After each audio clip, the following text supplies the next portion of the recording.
Welcome to Cory Turner Talks Cars, and happy Thanksgiving to everybody. Check me out.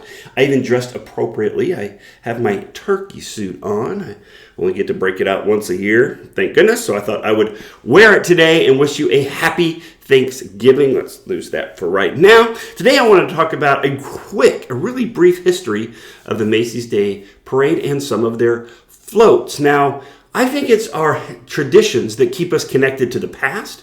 I think it helps us bond with our current generation, but also lets us stay connected to our future and those that experience and share the joy of the traditions that we have. Now, you may have woken up this morning and like 22 to 30 million people may have tuned in to the Macys Thanksgiving Day Parade. That's been a tradition for many, many families for many, many years. And I thought, well, let's just take a really quick look at it, especially in the floats. Now, the Thanksgiving Day Parade started in 1924. Herbert Strauss, the owner of Macy's, decided, you know what, dinners are great.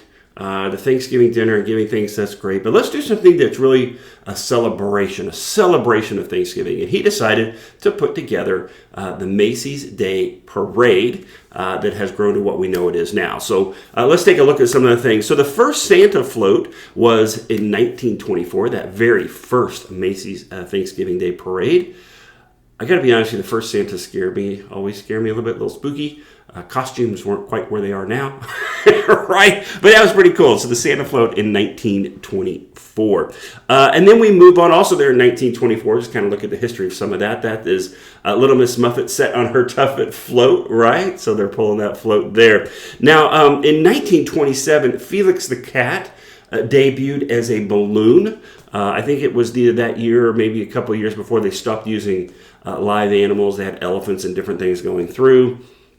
That causes a mess, as you can imagine, right in the streets of New York. So they started doing balloons. And so Felix the Cat, right there from 1927, was the very first balloon. Now, Mickey Mouse was not too far behind and followed in 1934. So the Mickey Mouse float came around in 1934. Now, getting back to some floats, this is the Mr. Tin Man from the 1940s.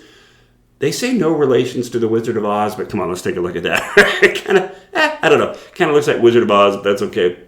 The Tin Man, the 1940s. So now in World War II, the parade was suspended during World War II, so they didn't do anything with the parade during World War II. But in 1946, a movie came out called Miracle on 34th Street, and it had depicted and showed, of course, Macy's Thanksgiving Day Parade. And once they did that, this was a hit movie starring Natalie Wood. And, of course, that kind of cemented its legacy in American history as far as the Macy's Thanksgiving Day Parade, and something you just couldn't miss. So it was in 1946 when that happened.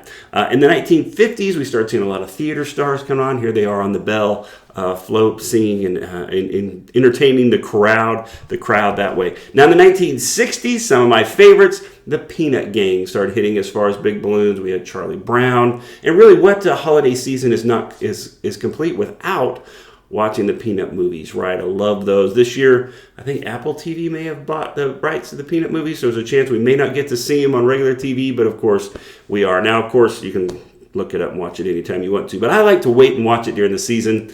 I think that's really cool. Now, Big Bird of Sesame Street first appeared in 1978. Now, check it out. It's being towed by an International Harvester Scout. And I tell you what, they must have had some kind of deal worked out, because around that time there were a lot of scouts pulling the floats during the Macy's Day Parade. And I'm like, that actually is some great advertisements. So they did a really good job on that. Didn't last forever, I guess. But anyway, International Harvester, they had their moment for sure in the Macy's Thanksgiving Day Parade. Now, Evel Knievel was in the Macy's Thanksgiving Day Parade. I think he rode his bike for the first time in the parade in 1973, but by 1976 he had his own float, which is super cool. As you guys know, I'm a big Evel Knievel fan as far as his jumping and his spectacle and his that kind of thing, stuntman thing. Strawberry Shortcake hit in the 1980s. Lego hit in like 2000, I think, in 2, somewhere in there, the Lego float. And of course, during all of that, some amazing floats. And of course, the floats of today are spectacular. They're absolutely amazing. It blows my mind, the creativity and the artistry that goes into making these floats, and the engineering to actually be able to drive them down the street without running over somebody.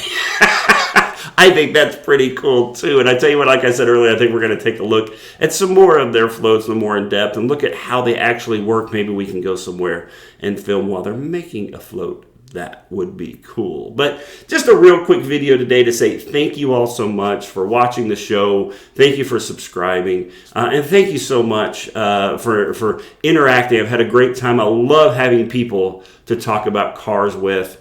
And that's why I appreciate you guys so much. So thank you so much. Have a happy Thanksgiving. Let's talk about cars tomorrow.